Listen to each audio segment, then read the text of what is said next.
Assalamu alaikum dear students. Here is Mohammad Faizan Malik, your chemistry teacher. आज हम लोग चैप्टर नंबर 4 का पार्ट 2 डिस्कस करेंगे, जो है सॉलिड्स।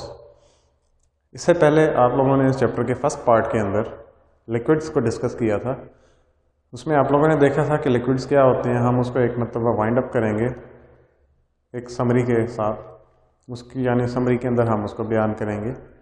लिक्विड्स क्या होते हैं, लिक्विड्स क्यों लिक्विड्स होते हैं, उनके मॉलिक्यूल्स के अंदर ऐसा क्या होता है, किस किस्म की अट्रैक्टिव फोर्सेस होती हैं कि वो इनको लिक्विड्स बनाती हैं, कौन कौन सी उनके अंदर अट्रैक्टिव फोर्सेस होती हैं,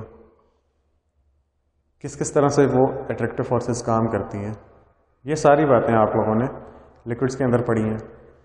उसके बाद लिक्विड्स की प्रॉपर्टीज़ के बारे में आप लोगों ने पढ़ा था। डिफरेंट लिक्विड्स के अंदर different types of intermolecular forces होती हैं। कुछ पोलर लिक्विड्स होते हैं, कुछ नॉन पोलर होते हैं। ठीक है, सॉल्युबिलिटी के बारे में आपने थोड़ा सा पढ़ा था। इसके बाद आप लोगों ने लिक्विड्स क्या क्या कर सकते हैं, एवापोरेट हो सकते हैं। लिक्विड्स की एवापोरेशन के बारे में आप लोगों ने पढ़ा। एवापोरेशन होनी है, जाहिर है बुखारात बनने हैं, बुखारात का कुछ ना कुछ प्रेशर होना है, तो वेपर्स का प्रेशर होगा। वेपर प्रेशर के बारे में आप लोगों ने पढ़ा। उसकी एप्लीकेशंस के बारे में आप लोगों ने पढ़ा। लिक्विड्स एक ख़ास टेम्परेचर पे बॉयल होते हैं, तो लिक्विड्स के बॉइलिंग पॉइंट्स के बारे में आप लोगों ने पढ़ा। और बॉइलिंग पॉइंट्स की क्या एप्लीकेशन है, किस तरह से हम प्रेशर को कम या ज़्यादा करके बॉइलिंग पॉइंट किसी भी लिक्विड का बढ़ा या कम कर सकते हैं, इस चीज़ के बारे में आप लोगों ने डिटेल से पढ़ा था। उसके बाद कुछ एनर्जी चेंजेस के बारे में आप लोगों ने पढ़ा, और एंड पर आप लोगों ने लिक्विड क्रिस्टल्स के बारे में डिटेल से पढ़ा था। मुझे उम्मीद है कि ये सारी बातें जो अभी हमने समराइज़ की हैं आप लोगों ने अच्छी तरह से तैयार कर ली होंगी। आप लोगों को कोई मसला नहीं होगा, इनके अंदर कन्फ्यूजन नहीं होगी। ठीक है, मैं उम्मीद करता हूँ कि सब लोगों ने इसको अच्छी तरह से तैयार कर लिया होगा। तो अब जो पढ़ लिया है उसको वहीं पर छोड़ते हैं, आगे चलते हैं। हम नेक्स्ट स्टार्ट करते हैं सॉलिड्स की तरफ। जैसे आप लोगों को पता है मैटर की टोटल 4 हालतें होती हैं। एक गैसेस, उसके लिए हमने 3rd चैप्टर कंप्लीट पढ़ लिया था, वो सारा गैसेस के हवाले से था। दूसरे नंबर पर सॉलिड्स, दूसरे नंबर पर लिक्विड्स का भी चैप्टर नंबर 4 के अंदर एक पार्ट हमने पढ़ लिया। तीसरे नंबर पर सॉलिड्स आती है जो हम पढ़ने जा रहे हैं, और एक प्लाज्मा है। प्लाज्मा को भी हमने चैप्टर नंबर 3 के अंदर डिटेल से पढ़ा था। तो सॉलिड्स एक आखिरी प्रॉपर्टी रह गई है मैटर की, तो हम इसको पढ़ेंगे। तो सॉलिड्स क्या होते हैं, स्टेट ऑफ मैटर। सबसे पहले ये क्या होगा, एक स्टेट ऑफ मैटर, मादा की एक हालत है। अब ये किस तरह की हालत है वो हम देखेंगे। रिजिड है, ठीक है, सख्त जान है, हार्ड सख्त होती है, ठीक है, मजबूत, रिजिड मजबूत, हार्ड सख्त। स्ट्रॉन्ग इंटरमॉलिक्यूलर फोर्सेस, ठीक है, इनके मॉलिक्यूल्स के अंदर को स्ट्रॉन्ग इंटरमॉलिक्यूलर फोर्सेस होती हैं, बहुत ही ज़्यादा मजबूत फोर्सेस होती हैं जो इनको मजबूती से आपस में जोड़े रखती हैं। इसके बाद definite shape and volume. Liquids के मखसूस शेप होती है, मखसूस वॉल्यूम होता है। ये भी मैं आप लोगों को शुरू में बता चुका हूँ कि चूँकि इनके मॉलिक्यूल्स एक दूसरे के बिल्कुल करीब करीब आ जाते हैं, मजबूती से एक दूसरे के साथ जुड़े हुए होते हैं, जिसकी वजह से ये एक मखसूस शेप बना लेते हैं, जिसकी वजह से सॉलिड्स का मखसूस शेप भी होती है और इनका मखसूस वॉल्यूम भी होता है। सॉलिड्स की तारीफ अगर आप करना चाहें तो it is a state of matter which have some definite shape and definite volume. अगर इसको मज़ीद एक्सप्लेन करना चाहें तो there molecules have strong intermolecular forces between them, ठीक है, these are hard and these are rigid, ठीक है। इस तरह से आप सॉलिड्स को एक्सप्लेन कर सकते हैं बड़ी आसानी से। इसके बाद टाइप्स ऑफ सॉलिड्स की बात करें। सॉलिड्स की कितनी टाइप्स हैं जी, 2 टाइप्स होती हैं। एक क्रिस्टलाइन सॉलिड्स होते हैं, एक एमॉर्फस सॉलिड्स होते हैं। क्रिस्टलाइन क्रिस्टल लाइक होते हैं, क्रिस्टलाइन शक्ल रखते हैं। क्रिस्टल आपको पता ही है क्या होती है, ढेर सारी क्रिस्टल्स आप लोगों ने देखी भी हैं। इस चैप्टर के अंदर हम क्रिस्टलाइन सॉलिड्स को बड़ी डिटेल से पढ़ने वाले हैं। कौन कौन सी टाइप्स होती हैं, ये सारी चीज़ें हम डिटेल से क्रिस्टलाइन सॉलिड्स की इस चैप्टर के अंदर पढ़ेंगे।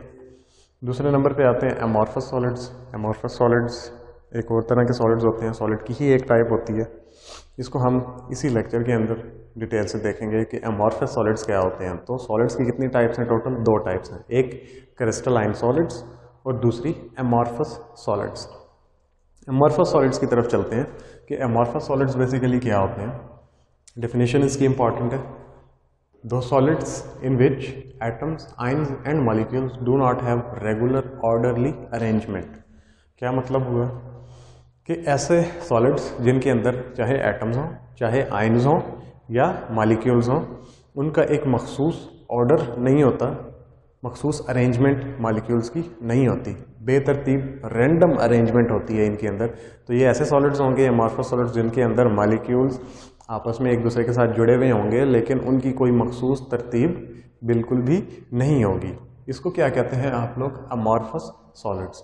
इसकी एक बड़ी अच्छी सी एग्जांपल इस तरह की है कि जब आपके कॉलेज या स्कूल के अंदर ब्रेक होती है, ब्रेक के अंदर एक मखसूस मैदान है कॉलेज का, उसके अंदर बच्चे घूम रहे हैं, कोई किधर जा रहा है, कोई कहाँ जा रहा है, लेकिन होते सब वहीं हैं, इकट्ठे होते हैं, एक साथ होते हैं, उनका कोई मखसूस ऑर्डर नहीं होता। हो सकता है 4 बच्चे इस तरह बैठे हुए हों तो 4 बच्चे इस तरह बैठे हुए हों, 4 बच्चे इस तरह बैठे हुए हों तो 4 बिल्कुल ही ऐसे सीधी लाइन बनाए हुए हों, 2 अलहदा से बैठे हुए हों, 5 अलहदा से बैठे हुए हों, तो कोई भी बच्चों का एक मखसूस ऑर्डर नहीं होता।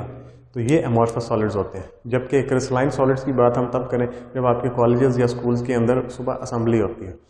असेंबली के अंदर ये वाली क्लास यूं एक लाइन बना के खड़ी हुई है, उसके साथ दूसरी क्लास यूं लाइन बना के खड़ी हुई है, उसके साथ तीसरी क्लास यूं, तो वहाँ पर बच्चों का एक मखसूस ऑर्डर होता है, एक मखसूस अरेंजमेंट होती है। ठीक है, तो एमॉर्फस के अंदर वो ब्रेक वाला कॉन्सेप्ट आपने याद रखना है कि बच्चे होते तो एक ही जगह पे हैं, इकट्ठे होते हैं, लेकिन वो मखसूस ऑर्डर के अंदर नहीं होते। तो एमॉर्फस सॉलिड्स के अंदर भी चाहे वो एटम्स हों, आयंस हों या मॉलिक्यूल्स हों, एक मखसूस अरेंजमेंट, तरतीब या मखसूस ऑर्डर के अंदर जुड़े हुए नहीं होते हैं।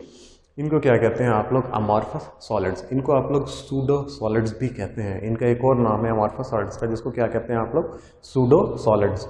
उसके बाद अमॉर्फस मीन्स शेपलेस। अमॉर्फस का क्या मतलब होता है? शेपलेस, यानी मखसूस शेप, ऑर्डर या पैटर्न नहीं होता। अमॉर्फस का मतलब ही यही है, शेपलेस। इसके बाद हम अमॉर्फस सॉलिड्स की प्रॉपर्टीज को डिस्कस करेंगे one by one. These have random structures. जैसे हमने ऊपर बात की कि कोई मखसूस ऑर्डर नहीं होता मॉलिक्यूल्स का, एटम्स का या आयंस का, तो इसीलिए अमॉर्फस सॉलिड्स के जो स्ट्रक्चर्स होते हैं वो मखसूस स्ट्रक्चर्स नहीं होते, इनके रैंडम स्ट्रक्चर्स होते हैं, यानी कि बेतरतीब स्ट्रक्चर्स। समझ में आ गई बात? बेतरतीब स्ट्रक्चर्स किस तरह से? जैसे मैंने आपको एग्जांपल दी थी, वैसे भी अगर आपका एक ट्राली के अंदर ईंटें हैं काफ़ी, उन ईंटों को ज़मीन के ऊपर गिरा दें तो वो बेतरतीब हालत में पड़ी हुई होंगी, कोई मखसूस स्ट्रक्चर नहीं होगा। लेकिन आप 10-10, 15-15 ईंटों की एक लाइन बनाकर उनके ऊपर फिर 10-15 ईंटें इस तरह बना दें तो उनके एक मखसूस ऑर्डर बन जाएगा, मखसूस अरेंजमेंट बन जाएगी, तो वो एक स्पेसिफिक स्ट्रक्चर बन जाएगा। जबकि अगर आप नीचे वैसे ही ट्राली से नीचे फेंकते चले जाएँ तो उनका कोई ऑर्डर नहीं होगा तो वो सॉलिड, लेकिन कोई मखसूस ऑर्डर या अरेंजमेंट नहीं होगा। तो प्रॉपर्टीज़ जो आती हैं अमॉर्फस सॉलिड्स की, सबसे पहली कि दीज हैव रैंडम स्ट्रक्चर। इनका बेतरतीब स्ट्रक्चर्स होते हैं, कोई तरतीब इनके अंदर वाज़े तौर पर नहीं हो सकती है, पहली प्रॉपर्टी। दूसरी, short range of orders like liquids. Liquids की तरह इनके अंदर शॉर्ट रेंज ऑफ ऑर्डर्स होते हैं। ठीक है, जैसे कि मैंने आप लोगों को लास्ट क्लास के अंदर लिक्विड क्रिस्टल्स का बताया था, ठीक है, कि उनके अंदर ऑर्डर होता तो है लेकिन शॉर्ट। ठीक है, यानी जैसे असेंबली ब्रेक वाली बात की मैंने, 4 बच्चे कुछ इस तरह से बैठे हुए होंगे तो 5 इस तरह बैठे हुए होंगे, 10 इस तरह लाइन बना के बैठे हुए होंगे, क्योंकि कोई मखसूस ऑर्डर उसके अंदर नहीं होगा। ठीक है, तो इनके अंदर भी, अमॉर्फस सॉलिड्स के अंदर भी मॉलिक्यूल्स का शॉर्ट रेंज ऑफ ऑर्डर होता है, लॉन्ग रेंज ऑफ ऑर्डर नहीं होता। यानी कम मॉलिक्यूल्स आपस में जुड़े हुए होते हैं, इकट्ठे मॉलिक्यूल्स एक दूसरे के साथ नहीं जुड़े हुए होते। एक सीधे जुड़े हुए होंगे तो दूसरे यूं जुड़े हुए होंगे, तीसरे सर्कुलर फॉर्म में जुड़े हुए होंगे, चौथे बिल्कुल स्ट्रेट लाइन में जुड़े हुए होंगे, इस तरह। उसके बाद थर्ड प्रॉपर्टी की बात करें, they do not possess repetitive structure of crystals. Crystals की तरह ये रेपिटेटिव स्ट्रक्चर्स नहीं बनाते हैं। रेपिटेटिव मतलब बार बार आने वाला। क्रिस्टलाइन स्ट्रक्चर तो एक मखसूस किस्म का स्ट्रक्चर होता है जिसके अंदर एक मॉलिक्यूल, फिर दूसरा, फिर तीसरा, फिर चौथा, फिर उसी के नीचे फिर वैसे ही मॉलिक्यूल्स, यानी मखसूस एक स्पेसिफिक अरेंजमेंट होती है क्रिस्टल्स के अंदर मॉलिक्यूल्स की, तभी तो वो एक मखसूस या स्पेसिफिक शेप बनाता है। जबकि अमॉर्फस सॉलिड्स के अंदर रेपिटेटिव स्ट्रक्चर नहीं पाया जा सकता। ये स्ट्रक्चर ऑफ NaCl के अंदर हम इसको देखेंगे कि किस तरह से मॉलिक्यूल्स या आयंस का एक रेपिटेटिव स्ट्रक्चर, आपस में आयंस मिलकर एक क्रिस्टल बनाते हैं। उसके बाद नेक्स्ट प्रॉपर्टी है these may have hardness and elasticity. May यानी ये रख भी सकते हैं, नहीं भी रख सकते। क्या? हार्डनेस एंड इलास्टिसिटी, यानी सख्तपन इनका बाज़-औक़ात होता भी है और बाज़-औक़ात नहीं भी होता। इलास्टिसिटी आप लोगों को पता है, लचक इनके अंदर हो भी सकती है और नहीं भी हो सकती। इसके बाद they do not possess sharp melting points. Liquid like solids की तरह इनके शार्प मेल्टिंग पॉइंट नहीं होता। जैसे कि पानी का melting point 2 degree Celsius, 3 degree Celsius, 4 degree Celsius होता है, यानी इससे ऊपर पानी सारा का सारा मेल्ट हो जाता है। तो इनका शार्प यानी तेज़ मेल्टिंग पॉइंट नहीं होता। ये आहिस्ता आहिस्ता टेम्परेचर इंक्रीज करते रहते हैं, आहिस्ता आहिस्ता ये होते चले जाते हैं। जैसे कि आप ग्लास की एग्जांपल ले लें, तो ग्लास को जैसे जैसे आप हीट करते रहते हैं तो वो मुख्तलिफ अपनी शेप चेंज करता एंड पे जाकर मेल्ट होता है। ठीक है, तो ये उसका कोई शार्प मेल्टिंग पॉइंट नहीं है। आप नहीं बता सकते कि इस मेल्टिंग पॉइंट पर ये पिघल जाना है या मेल्ट हो जाना है। तो अमॉर्फस सॉलिड्स का शार्प मेल्टिंग पॉइंट नहीं होता। डिफरेंट टेम्परेचर्स के ऊपर जाकर ये आहिस्ता आहिस्ता अपनी शेप्स चेंज करते तभी मेल्ट होते हैं। इसके बाद indefinite heat of fusion. Heat of fusion इनकी क्या होती है? इनडेफिनाइट होती है। अब हीट ऑफ फ्यूजन क्या होती है, ज़रा लिक्विड्स वाले चैप्टर के अंदर जाएं, जो लास्ट टॉपिक्स हमने पढ़े थे। Enthalpy of fusion, heat of fusion, enthalpy of sublimation यानी हीट ऑफ सब्लिमेशन। तो फ्यूजन क्या होती है? सॉलिड से लिक्विड बनने का अमल। तो अमॉर्फस चूँकि सॉलिड्स हैं, लिक्विड बनने का अमल। अभी हमने कहा कि मखसूस मेल्टिंग पॉइंट नहीं होता।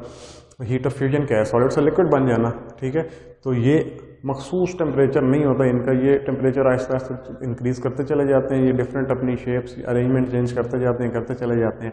फिर काफ़ी सारी देर के बाद, डिफरेंट टेम्परेचर्स के बाद ये क्या होते हैं, जाकर मेल्ट होकर लिक्विड बना देते हैं। तो इनका डेफिनाइट हीट ऑफ फ्यूजन नहीं होती, इनडेफिनाइट होती है। यानी आप ये नहीं बता सकते ये अमॉर्फस सॉलिड्स जो हैं 50 डिग्री के ऊपर जाकर कम्प्लीटली लिक्विड के अंदर कन्वर्ट हो जाएंगे। हो सकता है 50 के ऊपर ये अभी भी सॉलिड की फॉर्म में हो, शेप चेंज कर दी हो इसने, 60 पर और शेप आ गई हो, 70 पर और शेप आ गई हो, 80, 90, 100 पे जाकर ये क्या हो जाए, मेल्ट हो जाए कम्प्लीटली। तो आप डेफिनेटली नहीं बता सकते। जैसे कि हमने कहा है कि इनका शार्प मेल्टिंग पॉइंट नहीं हो सकता। ऊपर वाली प्रॉपर्टी नीचे वाली, ऊपर वाली प्रॉपर्टी बिल्कुल एक दूसरे के साथ मैच कर सकती हैं। इसके बाद एग्जांपल्स देखते हैं हम, कौन कौन से एग्जांपल्स हैं अमॉर्फस सॉलिड्स की। Glass, rubber, plastic, glue, these are all the examples which are associated with the amorphous solids. तो इस लेक्चर के अंदर आप लोगों ने अमॉर्फस सॉलिड्स क्या होते हैं इसको डिटेल से देखा, उसकी प्रॉपर्टीज़ क्या होती हैं उसको डिटेल से पढ़ा। उसके अलावा सॉलिड्स क्या होते हैं, सॉलिड्स कितनी टाइप्स के होते हैं, इस सारी चीज़ों को आप लोगों ने अच्छी तरह से समझ लिया। मुझे उम्मीद है आप सब लोगों को अच्छी तरह से समझ में आ गया होगा। आप लोगों ने इसको अच्छी तरह से बुक से प्रिपेयर कर लेना है। इससे रिलेटेड जितनी भी थ्योरी लिखी है वो हमने लेक्चर के अंदर भी डिस्कस की है। आप लोगों ने खुद भी इसको पढ़ लेना है, अच्छी तरह मेमोराइज़ कर लेना है। इंशाल्लाह नेक्स्ट लेक्चर के अंदर हम इसी से आगे स्टार्ट करेंगे। तब तक के लिए